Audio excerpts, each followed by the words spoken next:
Shalom and welcome to another edition of Parasha Talk. I'm Rabbi Elliot Malamet in Highland Park, New Jersey, at the Highland Park Conservative Temple Congregation, Anshe Emet, and joining me, my good friends, Rabbi Jeremy Kalmanovsky, Anshe Chesed in New York City, Rabbi Barry Chesler, Solomon Schechter Day School of Long Island. We're recording this on day 53 of the war. We have been watching, I guess by now it must be about 60, close to 60, 70 of the hostages come out since last Friday.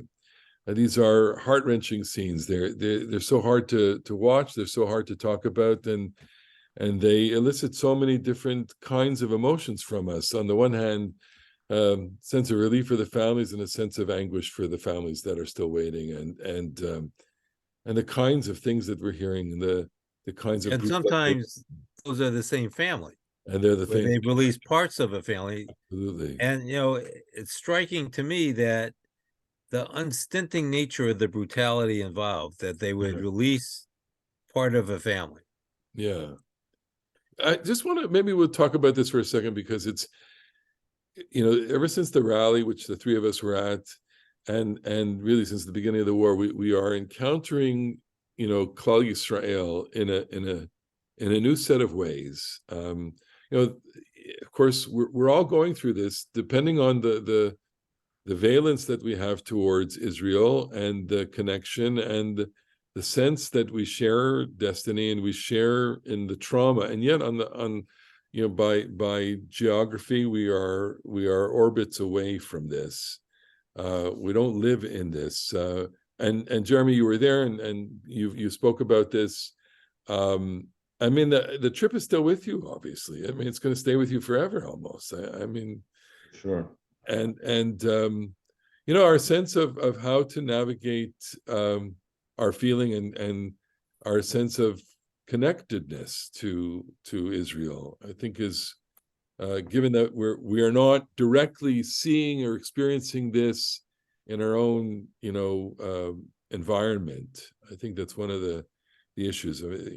We are two different communities, and yet we share a lot with each other, but these experiences are not shared on the same level or in the same depth, and that I think is something that I'm just wondering, in the Parasha Vayishlach, which is an amazing Parsha, do we have a sense of destiny or Klal Yisrael, or a sense of what is becoming? And maybe that's a good way to start thinking about the Parsha, because we're seeing a nucleus of the people of Israel as they come back. Jacob, so we'll go right into Jacob, where he's located. He's located really at the boundary of coming back into the land.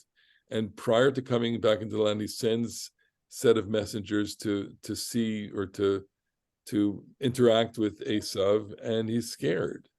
And his first reaction upon this fear is, trying to save himself and save his family and save the nucleus of the people, dividing his family into two different groupings to go across. Before we get to that, I just wanted to share an observation that occurs to me listening to you summarize the Parsha, is that there seems to be something either missing or troubling about Jacob's whole approach to his entrance to the land.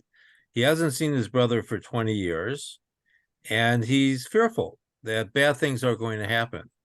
And a few weeks ahead of us, when we get to Miketz and Vayigash, we're going to, if we follow our form, perhaps excoriate Yosef for never writing home in 22 years. But apparently he learned that from his father, Yaakov, who did not write home during the 20 years he was gone, because he has no idea what he's going to find when he comes to the land. And Yaakov himself is getting it from his mother, because his mother promised him and said, you go there, spend some time with Lavan, and we will send for you. And she doesn't send for him. So that's true. And it's true one generation back, because if you do the genealogies, you know that Abraham leaves Terach, and Terach is at such and such an age. I forget exactly what the number is, but Abraham also overlapped for years and years and years with Terach.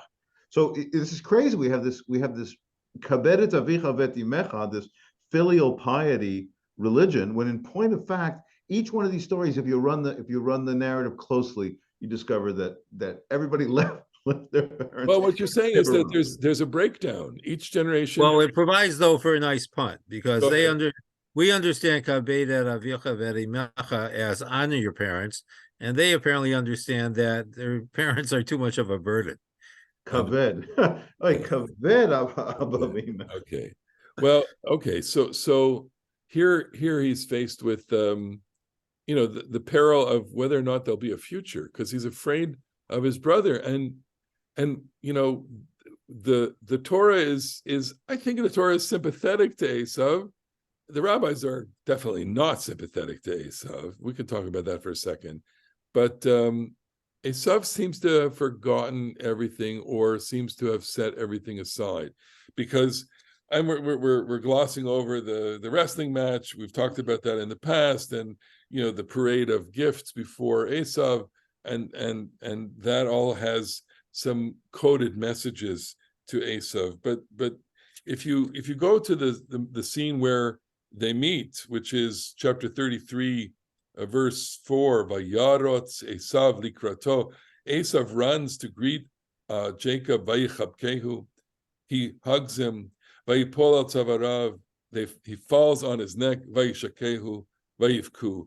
He kisses him, and they cry. Now, the dots on the word Vayishakehu elicit all sorts of beautiful midrashim, that he actually tried to bite him, etc.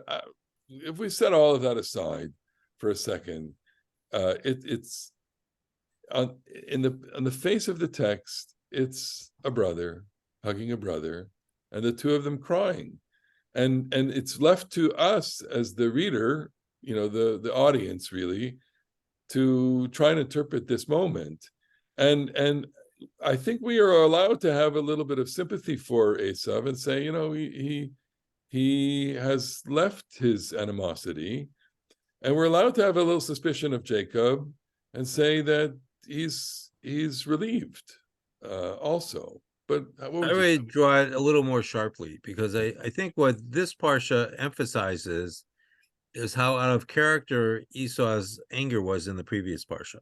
Right? Esau gets angry twice, perhaps once when the birthright is sold, and then once when the blessing is stolen, and he is in a murderous rage. But I think in light of this parsha, we could understand that murderous rage was temporary.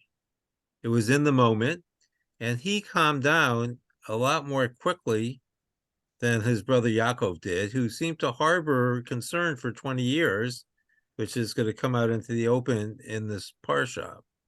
And I think we already get a hint of that when Esau sees that Yaakov is sent away to marry a particular kind of woman, and he has not done that himself, so he gets himself a wife that would be pleasing to his parents, because he's basically a good guy, one who's eager to please.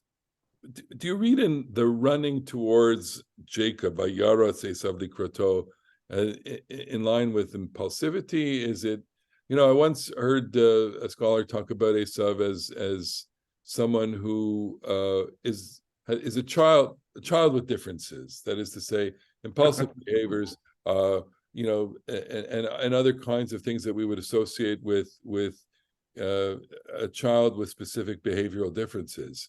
And then he acts with impulsivity here, but he's an older man here. He's also 62 years old. How old? No, it's got to be more, because Jacob. Got to be more. Isaac is 60 when the children are born, and he dies at the end of the parsha at 180. So the children are somewhere getting up towards 100. Okay, good enough. But so now, for the sake of our listeners, it's important that we take a moment for a shout out to our eager listener, Noam Kogan. Noam Kogan, who had a birthday on Sunday we wish him a happy birthday, and our own esteemed, dare I say, amazing Elliot Melamed, who celebrated his birthday yesterday. There you go. And Thank you you know, very much. can I just make an observation about Yes. by the way, about the birthdays?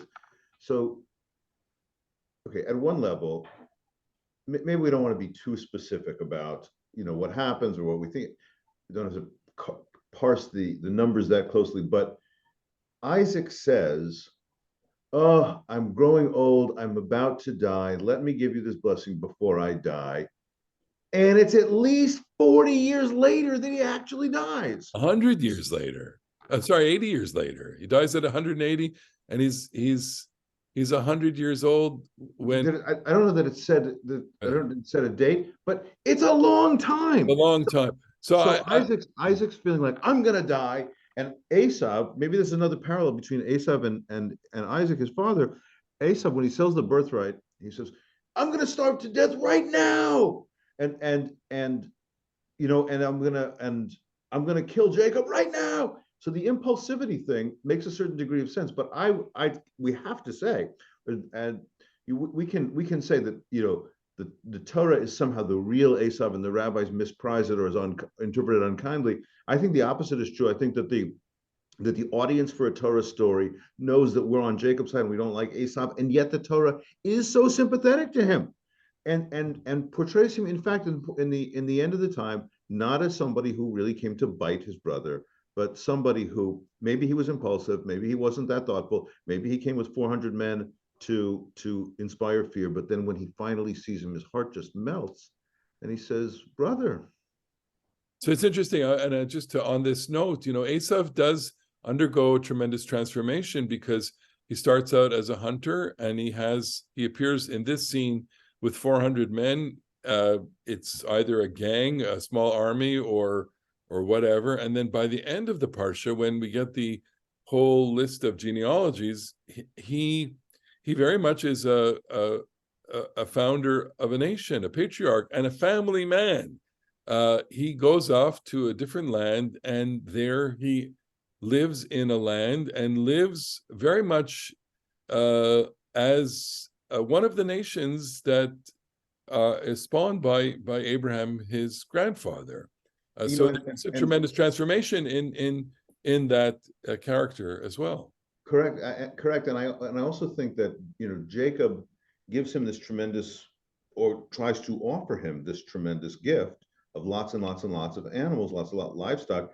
If he were a hunter, the answer would have been, "What do I need this stuff for? I'm a hunter-gatherer." The transformation has included not only the wealth and being the progenitor of a nation, not only his material comfort, but the specific material comfort of himself being a livestock guy. It's actually, the parade of animals is a starter flock.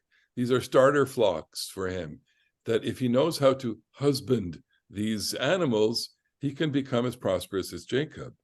All right, so we have this encounter, and let's just press fast forward here to Jacob's arrival in the land. And that's chapter 33, verse 18. And we get this verse, Vayavo Yaakov Shalem ir Shechem, that Jacob comes. Now here, I'm going to translate it, one way, which is Jacob comes whole, Shalem, intact, to the city of Shechem, Asher Be'eretz Canaan, that is in the land of Canaan, Bevo'o miPadan Aram, when he comes from Padan Aram, that district, Vayichana Pnei Ha'ir, and he encamps at the edge of the city.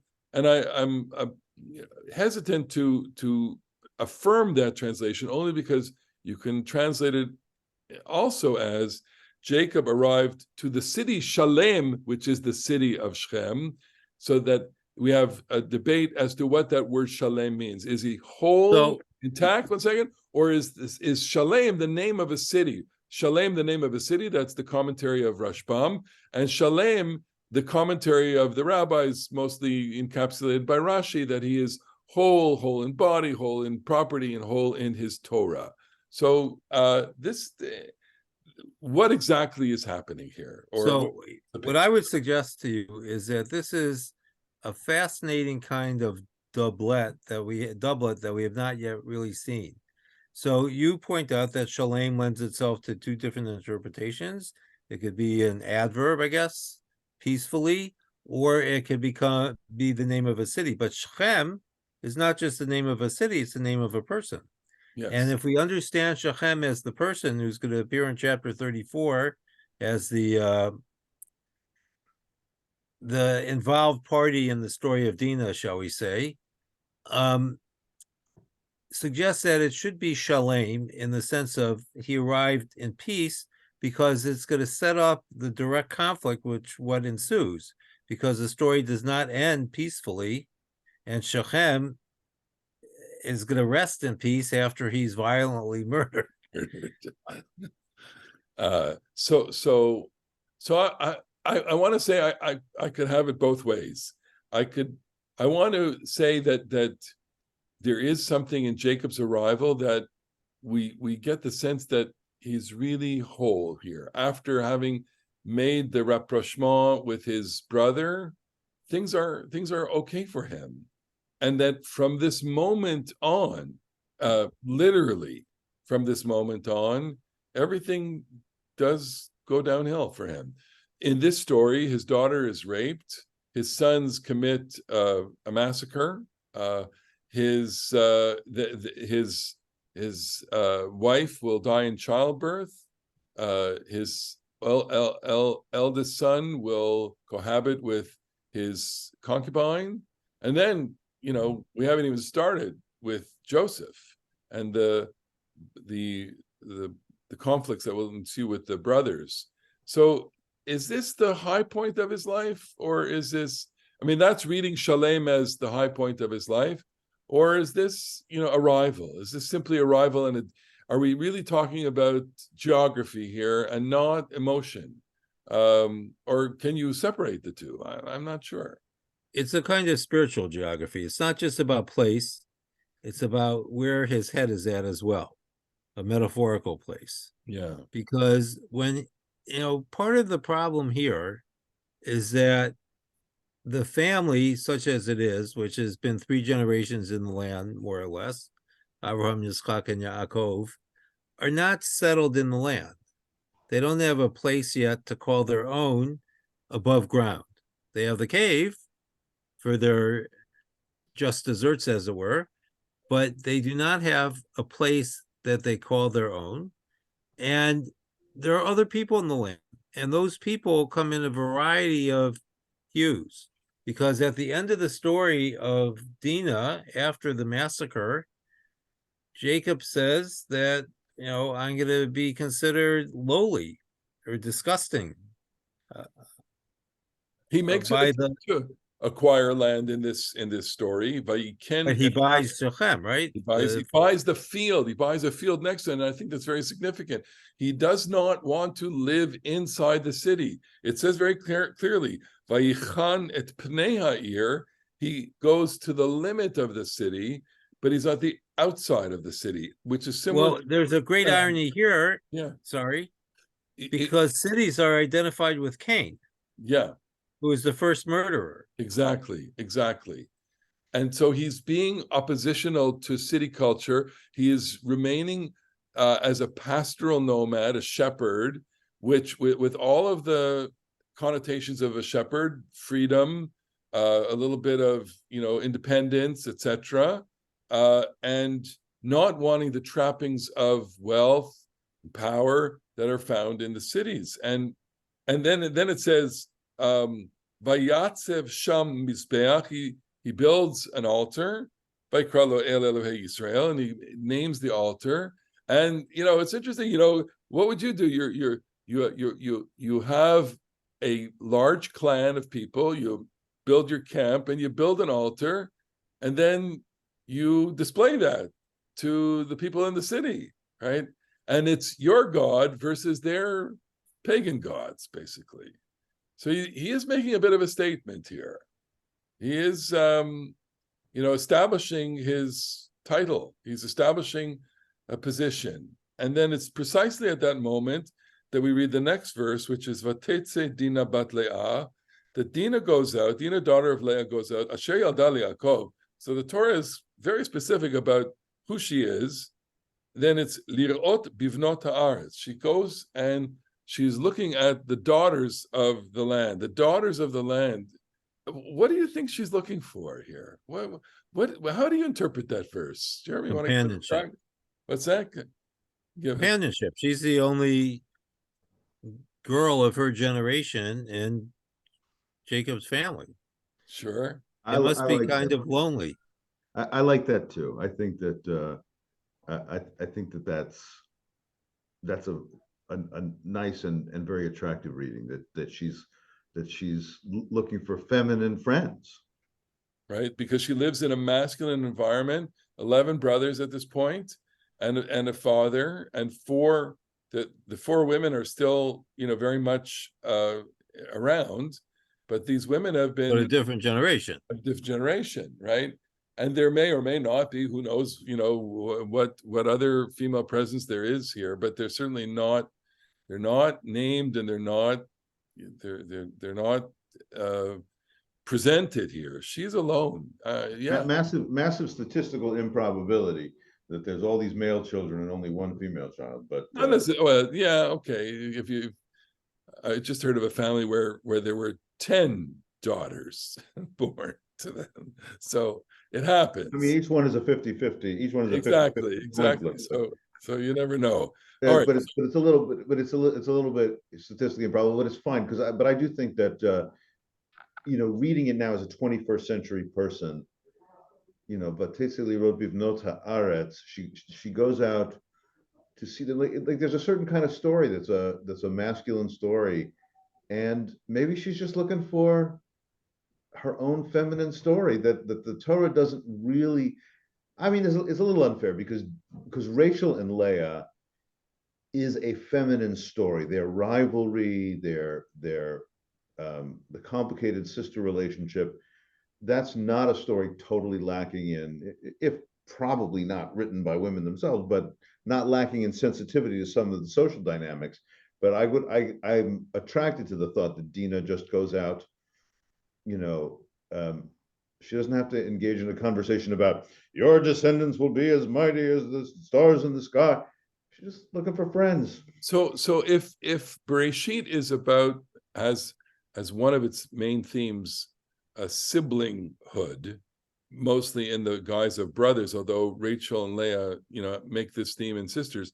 Here is she doesn't have a sister. All she has is brothers, and the brothers have brothers and the sister. So this story at the end, in its punchline, and we're going to have to get to that punchline, which is we failed. We failed at protecting our sister, and our sister was raped by Shechem, and we are avenging her rape. And can we let this happen to our sister?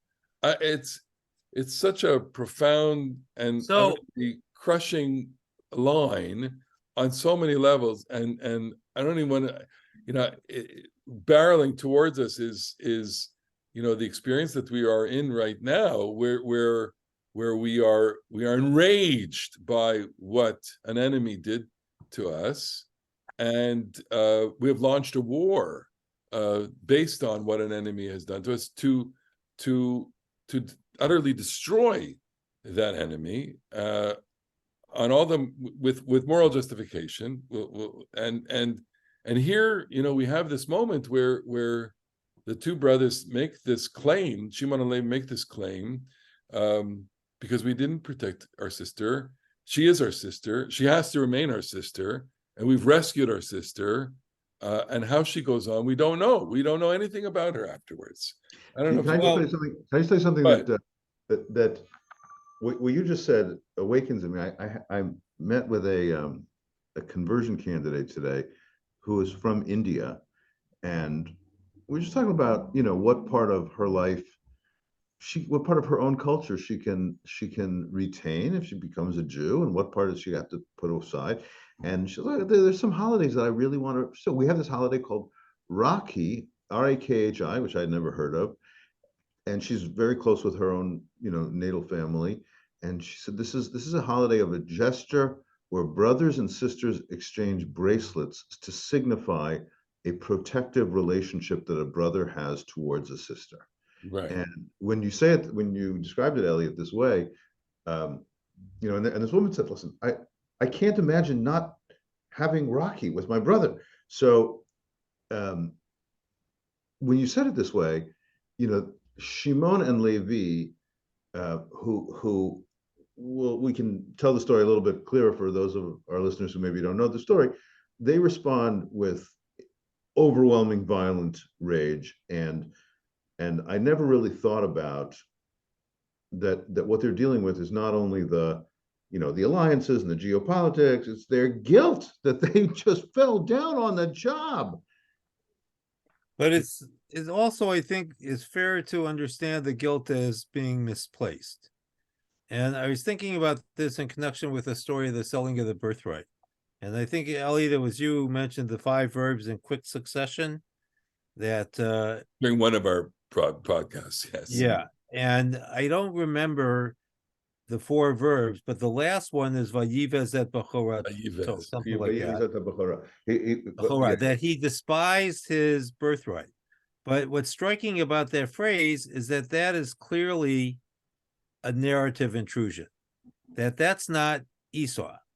Esau came and he ate and he quickly and went away, but the narrator is the one who tells us that this means he despised his birthright. And I don't think that's true at all. And I think we have to pay attention to here is that, first of all, Dinah does not say a word in the entire story. No one asks her what she thinks, which is quite striking. So when it says Vayikach et Hayalda, I can't remember the phrase. Take for me this girl. Before that, Vayikach, Vayishkav, Vayaneha. He forced her. Right. So the Vayaneha is actually the editorial intrusion. That, in other words, he took her and slept with her. That there could be no doubt about it. But whether it was by force or not is decided for us by the narrator, not by Dinah, because Dinah has no voice in the entire story. And later, it's going to say that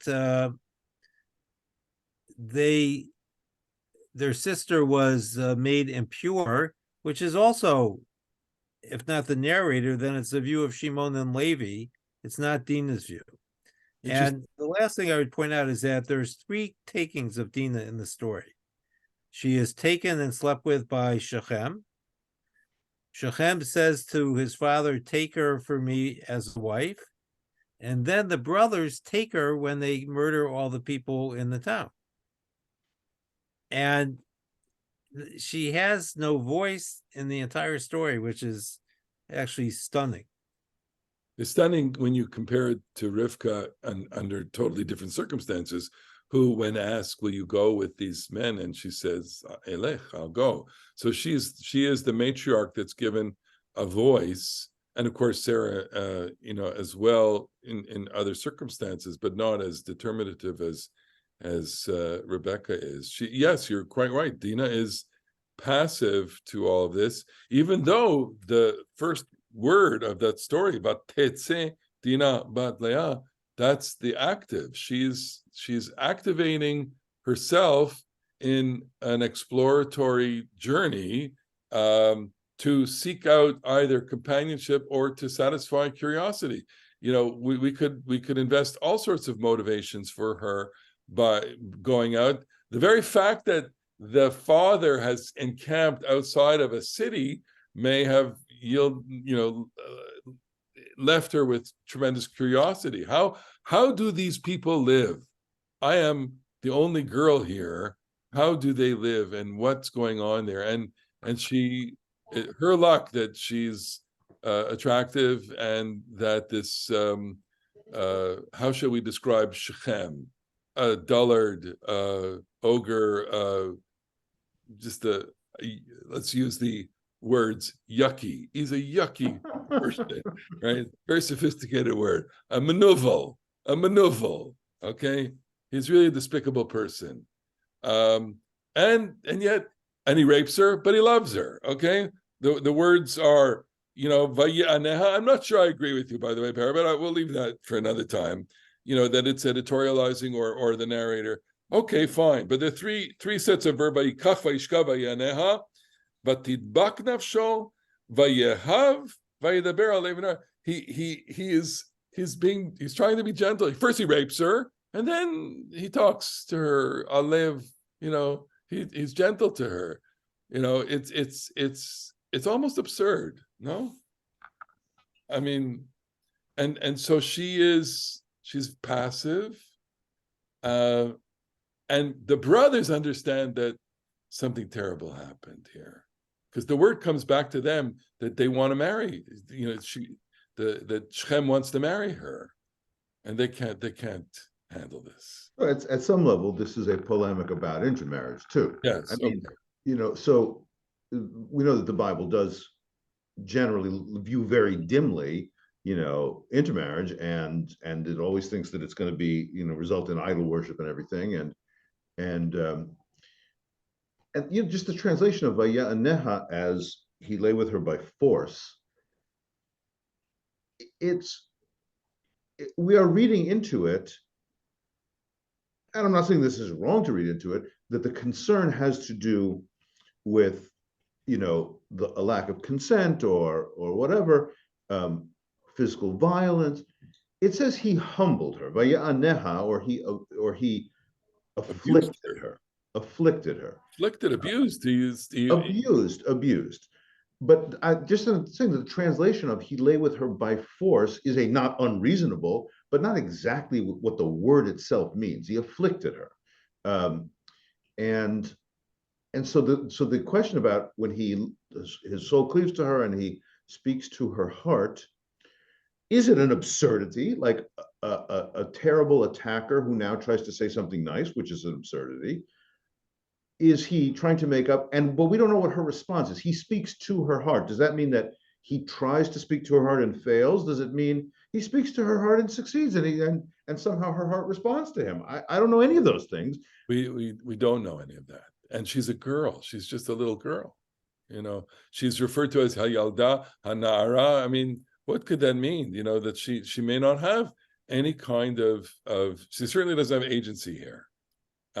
Especially because, this now makes it the whole thing doubly gross from our perspective, is that, like in the Mishnah, it's pretty clear that you can't really let your daughter, Mishnah is not the Torah, but it's pretty clear that in the Mishnah, you really shouldn't let your daughter hit 13 without marrying her off.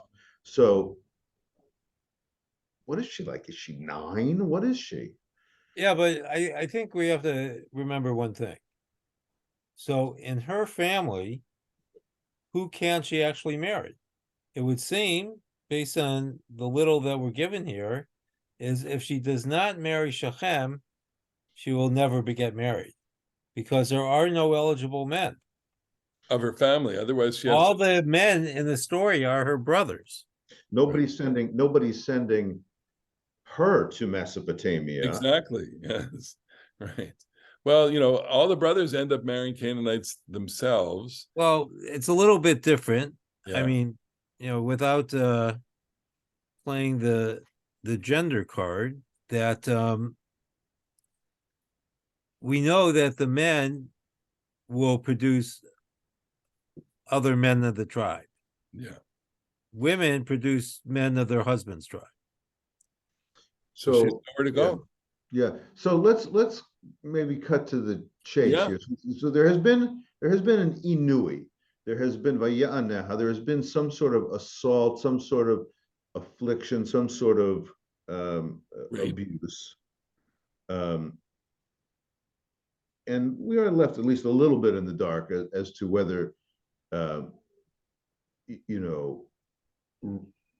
whether the lie with her by force is the translation that brings it most across. But in all events, it has been an outrage. An outrage. Yes. An outrage. So tell us the ruse. Jacob, when Jacob steals the blessing from Esau, Isaac repeats, Ba achicha b'mirma. Mirma, your brother came with deception, and took away and so what happens to the brothers now? What do the brothers do? They speak b'mirma to the Shechemites. And what do they say to them? They said, let's make you like us. How about circumcising all your men? And then we'll discuss intermarriage with you. And we're running out of time, but we said so they do that. And the third day, after their circumcision, Shimon and Levi up and kill them all. They commit. They're in no position. The Shemites are in no position to defend themselves 3 days after this electric surgery. Jacob is humiliated by this because Jacob, I think, wanted some kind of rapprochement with the people of Shechem, and they have the final line, which is not answered, which is Vayomru hachazonah yaseh et achotenu. Are they going to make our sister into a prostitute? Boom, end of story. Drop the mic. And we're left, I think the text intentionally wants to punch us in the gut there and say, and have us react.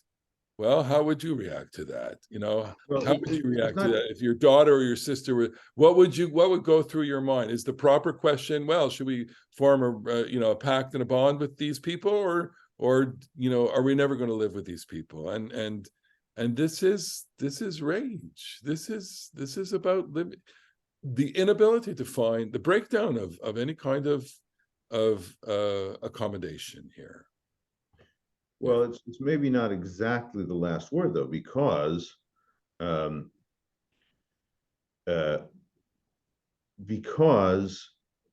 Jacob says, you have made it impossible for me to live with these people. This is the Middle East here. We got to have neighbors. We got to have some sort of diplomatic relationship, and it's impossible for us not to think about contemporary Israeli life. Well, are we trying to live beside difficult people in peace? Are we trying to conquer difficult people? What's the deal? Jacob says, you're just making it impossible for me to live here. Shimon and Levi say, all right, well, what would you have done? This was an outrage that demands a violent military response, and it is the last word in this chapter. But Jacob gets another bite at that apple on his deathbed speech, and he says, Shimon v'Levi achim klei Hamas mechorotehem. They are a pair. Their weapons are Hamas. V'sodam al tavo nafshi b'kalam al techad kivodi. Let my soul not enter their council. Let my soul not rejoice in their community. Ki be'apam hargu ish uvertzonam ikru shor. Because in their rage they killed a person, and in their when they pleased it, they castrated the ox. Okay. So, but we can't leave it there, because the Torah rehabilitates Levi, because Levi at the golden calf harnesses its rage and directs it appropriately to the sinners of the golden calf. And because of that, they will get the priesthood. And Shimon, we know historically, is going to disappear, perhaps because Shimon never could get to that place where rage could be harnessed. Mm-hmm. Yeah.